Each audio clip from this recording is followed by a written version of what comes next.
have spent my entire life either at the schoolhouse, on the way to the schoolhouse, or talking about what happens in the schoolhouse. Both my parents were educators. My maternal grandparents were educators. And for the past 40 years, I've done the same thing. And so needless to say, over those years, I've had a chance to look at education reform from a lot of perspectives. Some of those reforms have been good, some of them have been not so good. And we know why kids drop out. We know why kids don't learn. It's either poverty, low attendance, negative peer influences. We know why. But one of the things that we never discuss, or we rarely discuss, is the value and importance of human connection. Relationships. James Comer says that no significant learning can occur without a significant relationship.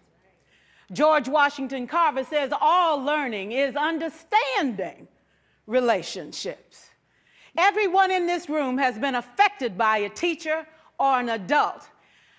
For years, I have watched people teach.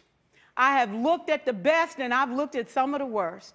A colleague said to me one time, they don't pay me to like the kids.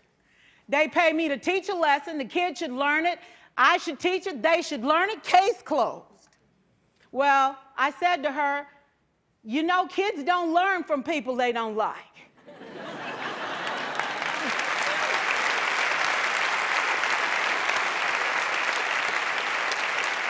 She said, that's just a bunch of hooey. And I said to her, well, your year is going to be long and arduous, dear. Needless to say, it was. Some people think that you can either have it in you to build a relationship or you don't. I think Stephen Covey had the right idea. He said you ought to just throw in a few simple things, like seeking first to understand as opposed to being understood. Simple things like apologizing. You ever thought about that? Tell a kid you're sorry, they're in shock. I taught a lesson once on ratios. I'm not real good with math, but I was working on it. And I got back and looked at that teacher edition. I taught the whole lesson wrong. So I came back to class the next day and I said, look, guys, I need to apologize. I taught the whole lesson wrong. I'm so sorry. They said, that's okay, Miss Pierson. You were so excited. We just let you go.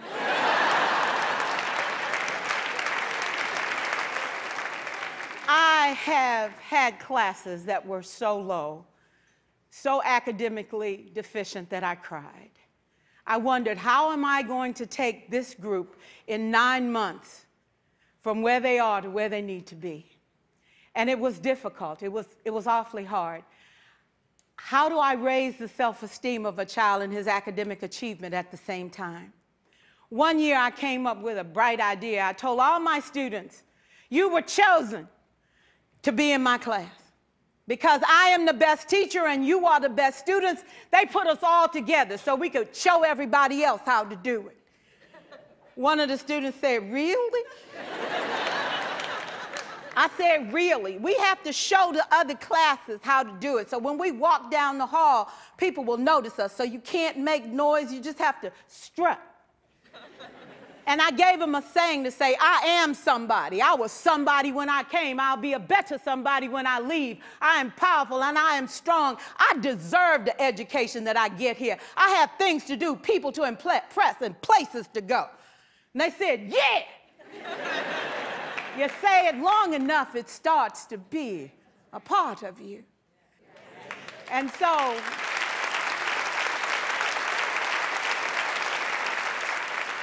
I gave a quiz, 20 questions.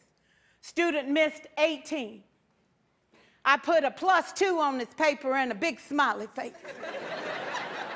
He said, Miss Pierson, is this an F? I said, yes. He said, then why'd you put a smiley face? I said, because you on the roll. You got 2 right, you didn't miss them all. I said, and when we review this, won't you do better?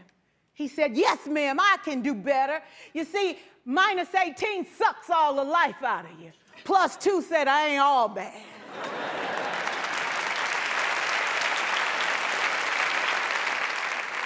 4 years, I watched my mother take the time at recess to review, go on home visits in the afternoon, buy combs and brushes and peanut butter and crackers to put in her desk drawer for kids that needed to eat, and a washcloth and some soap for the kids who didn't smell so good. See, it's hard to teach kids who stink.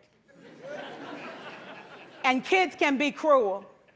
And so she kept those things in her desk, and years later, after she retired, I watched some of those same kids come through and say to her, you know, Miss Walker, you made a difference in my life.